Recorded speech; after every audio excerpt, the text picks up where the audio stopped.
Heart health.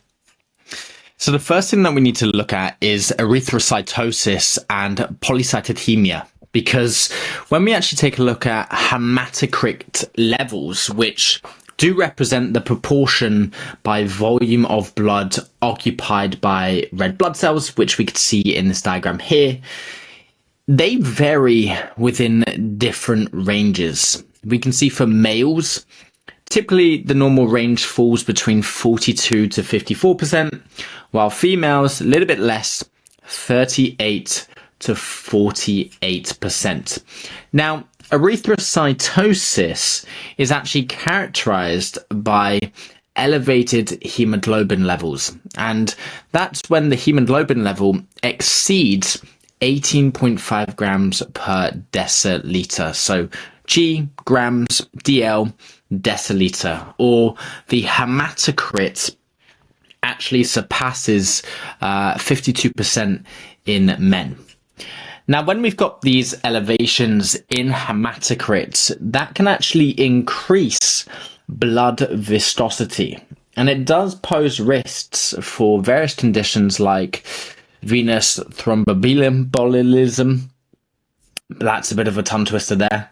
Thromboembolism, myocardial infarction, which is abbreviated to MI, and then you've got cerebrovascular accidents, CVA. Now, although the evidence regarding the latter is limited, symptoms of elevated hematocrit do actually include headaches, lethargy, dizziness, and elevated blood pressure. So this does highlight the importance of managing your hematocrit and the levels for overall health and well-being. So again, hematocrit is the total amount of red blood cells. Now, looking at erythrocytosis and polycythemia in a little bit more depth, we now understand that it's characterized by an abnormal increase in the number of red blood cells, erythrocytes, which circulate in the bloodstream. And this increase in red blood cell mass can actually lead to thickening of the blood, and it does impair the flow through blood vessels, which can potentially cause serious complications such as blood clots, stroke, heart attack. There are several factors which will contribute towards the development of erythrocytosis and polycythemia. Each do play a role in regulating the production and also the proliferation, so the growth of these blood cells. If we take a look in the top left, we've got testosterone. That is a male sex hormone, and that's been implicated in actually stimulating red blood cell production, primarily through the effects on bone marrow and also something called erythropoietin, or EPO synthesis. We also have aromatase, so that's an enzyme involved in the conversion of testosterone to estradiol, and that also plays a role in regulating red blood cell production. We then have something called hepcidin. So hepcidin in the middle here, that is a hormone primarily produced by the liver, and it regulates your iron metabolism and influences erythropoiesis, and decreased levels of hepcidin have actually been associated with the increased iron availability, which in turn will stimulate red blood cell production in the bone marrow.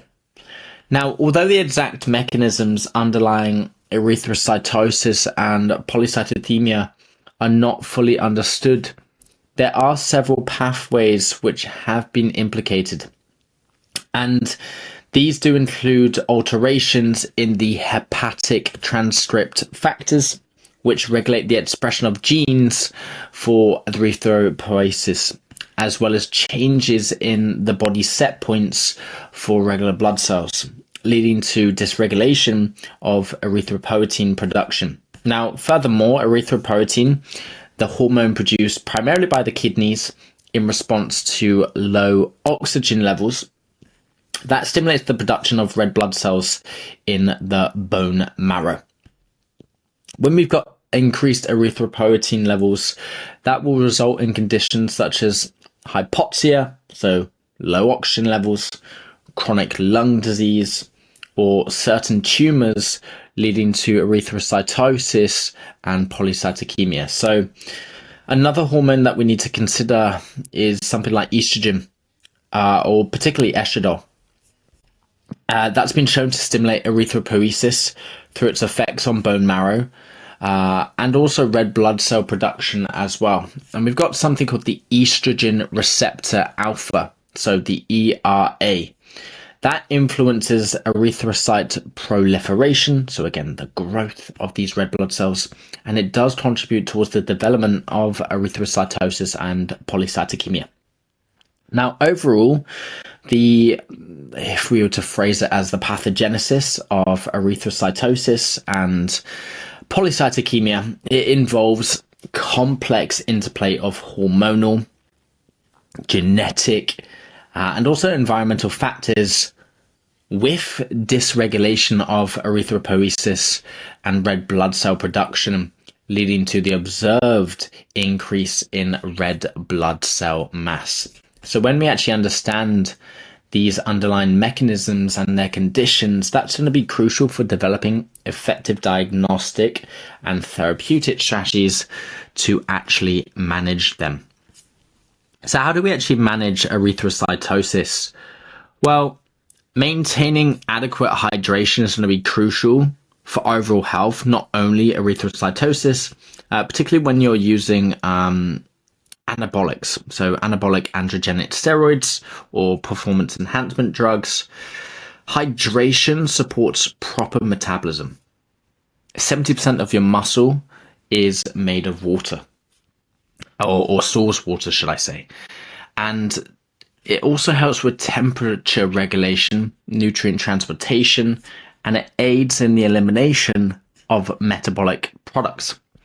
Now, to stabilize AAS, so again, anabolic, androgenic steroids, to actually maintain them and stabilize them, it's going to be essential to limit the use of short-acting esters. So a short-acting ester actually has a rapid onset but a shorter duration of action, which will lead to fluctuations in hormone levels and can actually impact your performance, but also your outcome.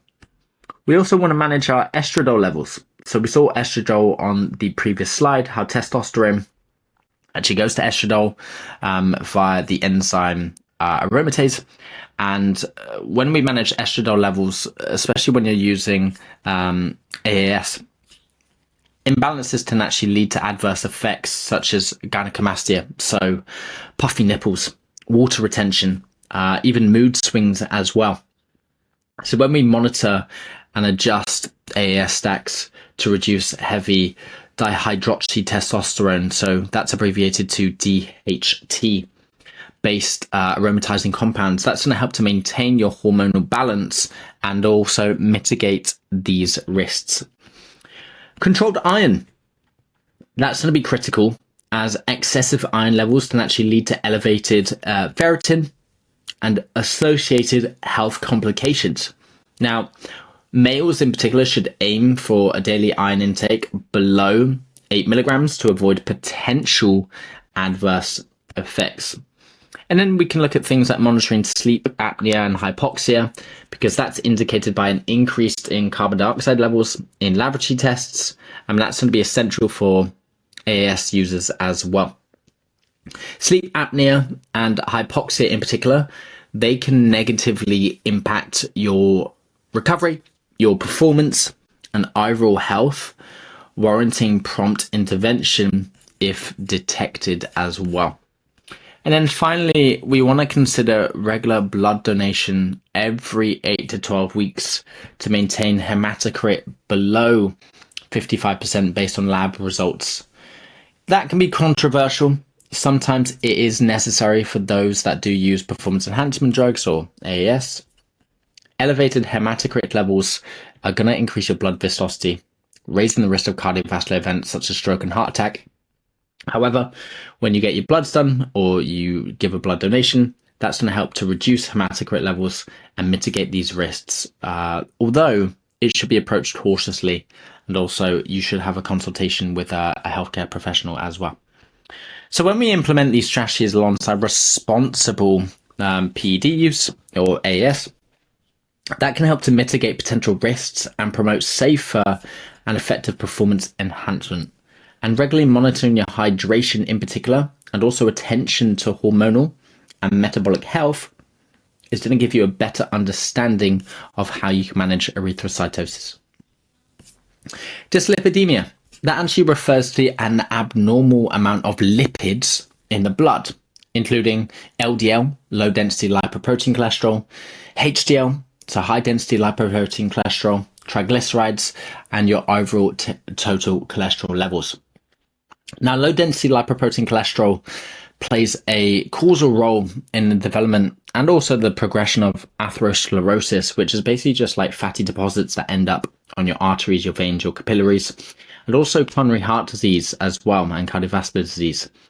On the other hand, high density lipoprotein cholesterol, that serves as a protective role, but therapeutic interventions aimed at increasing high density lipoprotein levels do lack conclusive evidence or effectiveness. So if you haven't done so already, go and check out Know Your Health. That is in the Eat Well section, and it runs through the function of cholesterol and how that impacts our castle and our wall. When we've got elevated triglyceride levels, that's also associated with the increased risk of coronary heart disease and cardiovascular disease, although when non-HDL cholesterol is corrected for, the risk is actually more limited as well. We've got another buzzword here, which is abbreviated to ApoB. That's a polylipoprotein B, and that's a protein found on the atherogenic lipoproteins. And it provides a count of these numbers in particles. However, low density lipoprotein cholesterol remains the primary target for therapeutic intervention in managing dyslipidemia and reducing the risk of atherosclerotic cardiovascular events. So to put it simply, taking a look at your nutrition, we look at saturated fats, unsaturated, trans or partially hydrogenated oils. Please do take a look at the total amount of cholesterol in a particular product, and also differentiate between the low density lipoprotein cholesterol and the high density lipoprotein cholesterol. You could say that one is better, one is worse. I like to say one is more favorable and the other you have in moderation. So understanding lipoproteins in a little bit more depth, they are complex particles composed of lipids and proteins that essentially transport fats and cholesterol throughout the body. And they are classified based on their density, with high density lipoproteins being referred to as good. So we can see here, high density lipoprotein, that is good in this purple section, 10 nanometers in size. And then you've got lower density lipoprotein cholesterols, which are labeled as bad. Now, this one on the left here, chylomicron, that is the largest and the least dense lipoprotein. They are actually responsible for transporting dietary fats from your intestines to various tissues. So think of them as a taxi, right? And after chylomicrons release their cargo, essentially the passenger, they become remnants, which are subsequently cleared from the circulation. Now, we've also got very low density lipoprotein, which is in this section here. Again, 70 nanometers in size. And they're produced by the liver, and they actually carry triglycerides synthesized in the liver to peripheral tissues. Now, VLDL, very low density lipoprotein, triglycerides, they're then removed. The particles actually become intermediate density lipoproteins. So they actually convert to this, which then further process into low density lipoproteins. So it's almost like a conversion. Goldilocks and the Three Bears, too hot, too cold, just right. We got too hot, too cold, and then just right. And this is its final structure, low density lipoprotein, which is 20 nanometers in size. Now, the low density particles are actually commonly referred to as bad cholesterol carriers, or untrained soldiers, as I refer to them in Eat Well.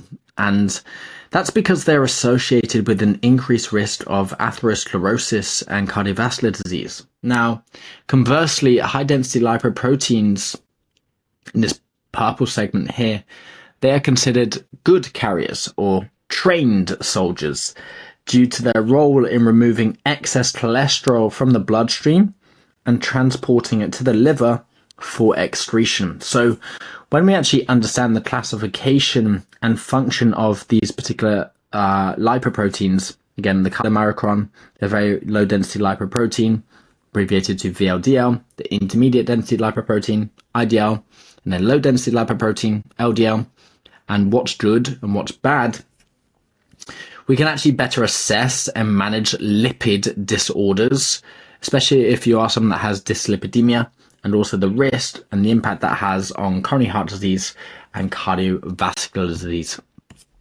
So if we actually take a look at a lipid panel as an example, we've got total cholesterol levels. Now, they should typically fall within the range of 120 to 180 milligrams per deciliter.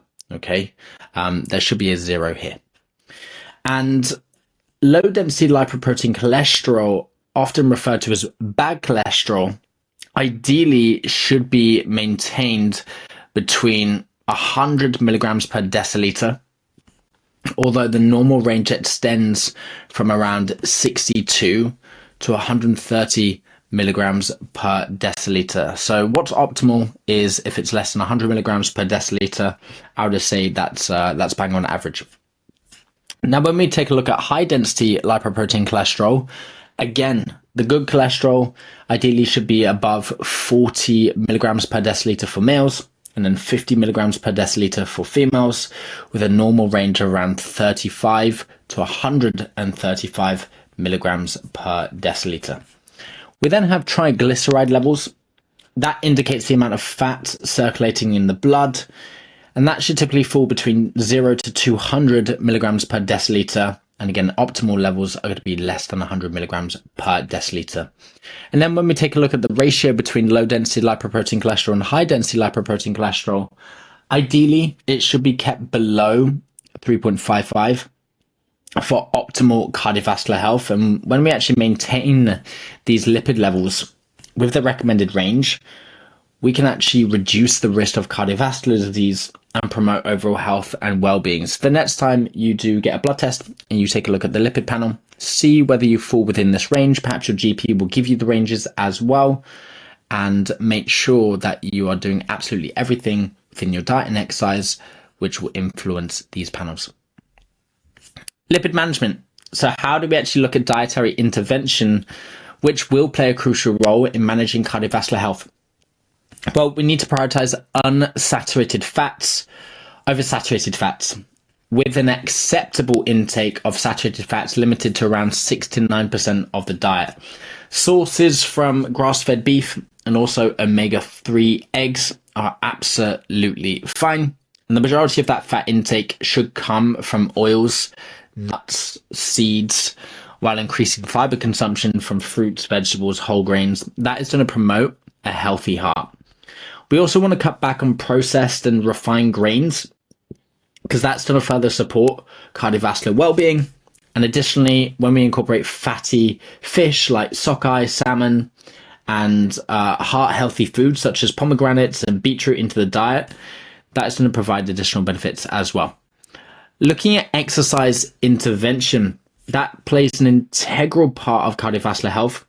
Even in the off season as well, we want to engage in moderate intensity cardio for around 20 to 30 minutes, 3 to 5 times per week, with a target heart rate 120, 130 BPM to improve your cardiovascular fitness and also manage your weight. And when we take a look at lifestyle management, that's going to be essential, because when we monitor total body weight and we also look at body fat, that's going to be crucial to prevent excessive weight gain and maintain optimal health and fitness performance. Lipid management part 2. Supplements do play a significant role, but the clue is in the title. They are supplements. If you don't have your nutrition absolutely nailed, then they're not going to do anything. However, when we look at targeting lipid profiles and reducing the risk of heart disease, krill oil, you can take around 1 to 3 grams per day. That's shown promising effects with reported increases in high density lipoprotein cholesterol by around 44 to 55%, and then decrease in low density lipoprotein cholesterol by around 32 to 39%. We then have niacin, so that's administered at around 500 to 1500 milligrams per day. That's demonstrated a notable 25% increase in HDL cholesterol, although its impact on other lipid markers do vary. We've got aged garlic, so when you consume that around 600 to 1200 milligrams, that has been associated with modest improvements, a slight increase in HDL cholesterol, roughly 3.19 milligrams per deciliter, and then a decrease in low density lipoprotein cholesterol around the 9.65 milligrams per deciliter as well. Again, spelling mistake. Plant sterols, they do take dosages of around 1 to 3 grams per day. That's shown promise in reducing LDL cholesterol levels by approximately 12%. And then we've got pantherine, 900 milligrams per day. That's shown to reduce LDL reduction by around 11% as well. So we can actually see supplement interventions. They do offer potential benefits. Are they the be all or end all? Absolutely not. You can get all of this through your diet as well. But again, please be advised to make sure that you are choosing the most suitable approach when it comes down to your individual health, and don't just take these supplements for the sake of taking them. Actually look at your lipid profiles, look at what needs to change and whether you need to implement them. Moving on, looking at hypertension. Hypertension is essentially elevated blood pressure, and that does pose a significant risk on heart health. And it's correlated with an increase in likelihood of organ damage, including the left ventricular hypertrophy. So the heart is split into the atrium and the ventriculars. We'll go into that in another training. And when we've got including ventricular hypertrophy, stroke, heart attack, chronic kidney disease, retinopathy, which is blindness, which we could see here, there are contributing factors towards high blood pressure, which do encompass obesity, high body weight, your gender, sleep apnea, atherosclerosis as well. So how do we actually maintain our blood pressure, and what's it measured in? It's typically measured in systolic and diastolic readings. So essentially the pressure of the blood in the vessels when the heart beats, and then the pressure between the beats when the heart relaxes. And this is millimeters of mercury. Mercury is Hg, and you've got millimeters. So ideally we want to be between 120 to 129 millimeters of mercury for systolic blood pressure, and then for diastolic, so top number, bottom number, 80 millimeters of mercury. If you have stage 1 hypertension, that means your readings are between 130 to 139. Make sure that you're taking it at rest and you've not just gone for a run. And then diastolic between 80 to 89 millimeters of mercury as well. Stage 2 hypertension, that actually involves systolic readings above 140 millimeters of mercury, and then diastolic above 90 millimeters of mercury. Looking at hypertension intervention, again, dietary intervention includes increasing fruit and vegetable intake, increased foods high in calcium, magnesium, potassium, essentially anything that has essential nutrients and antioxidants that's going to support your overall health. That's going to help to regulate your blood pressure. Limit excessive salt intake. Around 6 grams per day is absolutely fine.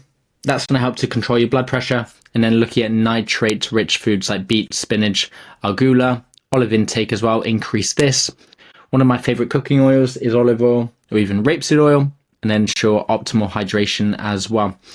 Looking at exercise intervention, we're looking at around 20 to 30 minutes, 3 to 5 times per week, around 120 to 130 BPM. Actual supplement intervention looked at omega-3, 2 to 3 grams per day, and that's going to help with pretty much reducing inflammation and insulin resistance as well through various mechanisms, which we've got on screen. Then beetroot juice, that's going to help with actually vasodilation of the veins, and is going to help to increase nitric oxide availability, which will promote nutrient transportation around the body. We've got coenzyme Q10 supplementation dosage at around 100 to 200 milligrams. That's going to support vascular endothelial function, and then garlic around 600 to 1200 milligrams, which again is going to help with nitric oxide production, which is abbreviated to NO here. It's going to reduce oxidative stress. It's going to enhance bradykinin activity, and then lead to improved blood pressure control. And then lastly, we got vitamin D. Vitamin D is a seriously underrated supplement, and if you don't have this in your stack already, I definitely recommend that you get it. In terms of vitamin D, it's referred to as the sunshine vitamin. It has diverse roles spanning across various physiological systems in the body, and beyond its well-known function in calcium metabolism and bone health, it plays an intricate role in actually regulating your immune system, gastrointestinal health, regulating kidney function because it's carried around by the white blood cells, and it helps to maintain your parathyroid gland, optimizing cardiovascular health and facilitating skeletal muscle function. So it plays a massive role in all of these systems, and its importance in your health and well-being should be prioritized. Now, when we take a look at the assessment of vitamin D status, that's commonly done through measurement of serum 25 hydroxyvitamin D, which we can see here, so 25 OHD, and with deficiency defined as levels below 20 nanograms per milliliter, and insufficiency at around 30 nanograms per milliliter.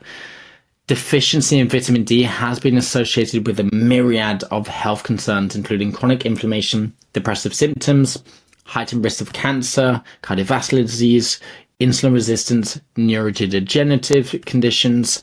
And then when we actually address vitamin D deficiency, that is where we can flip the script and we can actually improve our skeletal muscle health, influencing both force production and protein synthesis. And when we have adequate vitamin D levels, that's going to massively help us to improve muscular strength, integrity, and promote physical performance and mobility as well. So the optimal range that we want to fall in is around 40 to 60 nanograms per milliliter. That's recommended for safeguarding against chronic diseases and enhancing your athletic performance. Supplementation around 5,000 IU per day for around 4 to 8 weeks, followed by maintenance dosage of around 1,000 to 2,000 daily, will help us to meet your readily active lifestyles and support peak performance as well. And then finally, it is advisable to consume vitamin D with vitamin K2, as it does play a crucial role in directing calcium deposition, particularly within arterial walls. So when we support the reversal of arterial calcification, so calcium on the arterial walls, vitamin K2 is going to contribute towards your cardiovascular health and the importance and approach to nutrient supplementation on your overall well-being. So I would actually argue, to finish off this training, that vitamin D